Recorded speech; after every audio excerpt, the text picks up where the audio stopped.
Bullying is an issue that can affect any child, but from talking to parents, we know that children with special educational needs and disabilities can be more vulnerable.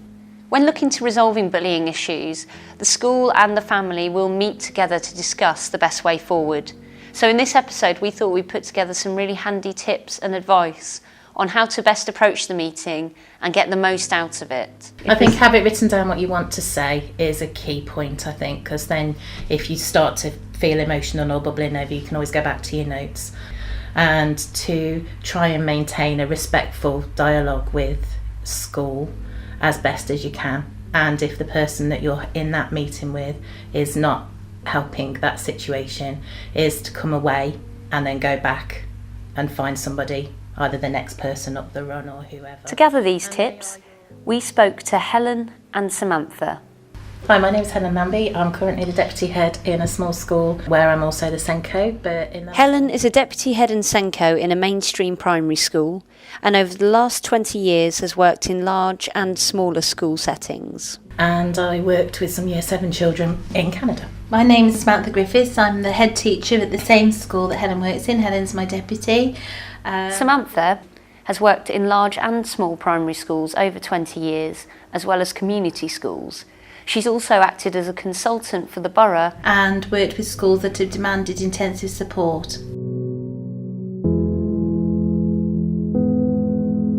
They are your child and you are going to be, emotional about it because, I've been there with my own daughter and it is very emotionally charged situations. But I think if you can write it down, practice with somebody before you go, the things you want to say, perhaps take somebody with you so that if you start to feel the strain of the situation, you've got someone to pick the slack up for you.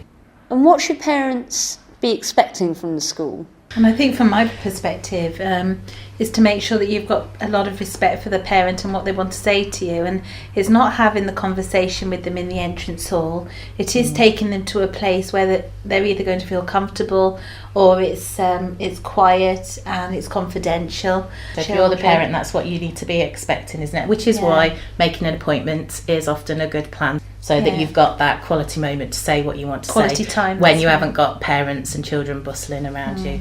Do you think it's helpful for parents to actually involve their child within the process, within these meetings and discussions? I think if your parents at home is to have that conversation, if it's the first time you go in, to say, look, this is the situation that you found yourself in. What will help you best when you go to school tomorrow? What would you like to happen tomorrow? Because they'll have seen maybe, the buddies on the playground or that little group. I think that's part of being ready for the meeting when you go, isn't it? Try and be as solution focused because you do know your child better than anybody else. And then if it's appropriate to come and have them join that meeting, particularly if it's a second bite of the cherry, if you like, if things haven't worked, is to do that in school. I mean, we like to do that with our children anyway, we do don't as much as we can. But I think if you're in a school that's perhaps not working in that way, to say, is it okay if they come and join us while we talk through the next step of the plan? So if you've had that conversation, or you're able to have that conversation before you go to that meeting and say, these are some of the strategies we've come up with at home. Obviously, if you're the teacher on the end of that, hopefully you would have that conversation as well. So it's not a done to, we've decided that this is what's going to be done to you. If you're able to involve the child better, it will be more successful. When the school put together a plan to work towards resolving the bullying issues, what are they considering? Whereas when we're talking to the parent, they're talking about their child and the bullying that they're experiencing. And when we're listening to the parent, we're thinking about a number of plans that we have to put together, because we're thinking about the bully and their needs, because often in my experience that child is in some kind of crisis or difficulty or emotional turmoil of their own. But we're also listening about the child that's being bullied and what they might need. We've had either staggered playtimes, short term, only while it's being resolved, while we're sorting that out. But certainly for both parties, having mentors or play buddies or some kind of peer support during the crisis times. And what are some good things to put in place to help your child report future incidents? And I think at your meeting, that's one of the things that you might want to discuss with the teacher or whoever it is you're talking to, is about who's going to go to who is it that if your child's feeling stressed, who do they go to, and that's spoken through with parents and with children.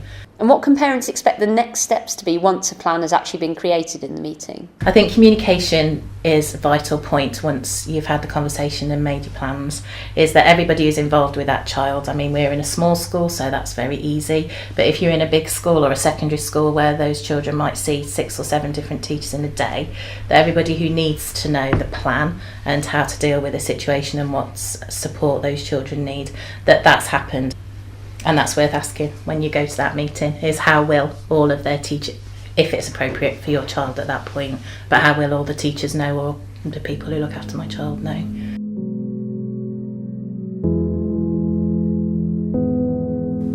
Thanks for listening today. We hope you enjoyed this Contact a Family podcast.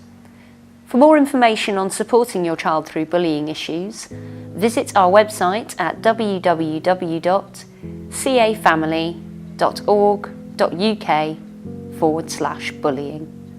And if you'd like to speak to one of our parent advisors, you can call our free helpline on 0808 808 3555. And that's open from Mondays to Fridays from 9:30am until 5pm.